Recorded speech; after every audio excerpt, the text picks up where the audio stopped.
Living or not, it matters how plants react to the world. Have you ever wondered what makes an ecosystem work? It's like a big team where every part matters, living and non-living. An ecosystem is made up of biotic and abiotic components. Biotic components are the living things, like plants, animals, algae, and even tiny insects and bacteria. Abiotic components are the non-living parts, like sunlight, water, air, soil, and temperature. They create the environment that living things need to survive. Plants need sunlight, water, and soil. That's abiotic. Animals eat plants. That's biotic.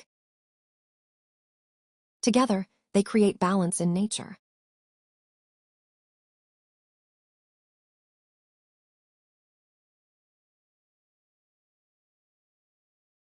In every ecosystem, biotic and abiotic components are linked like a web. If one changes, the whole system feels the effect.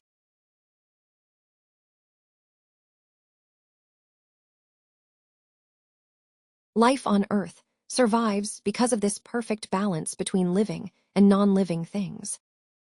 And that's the beauty of nature's teamwork. This video showcases how the organic, living, components like plants, animals, and microorganisms, and the inorganic, non-living, components like soil, water, air, and sunlight interact within the ecosystem, just like they do around the VCET campus environment.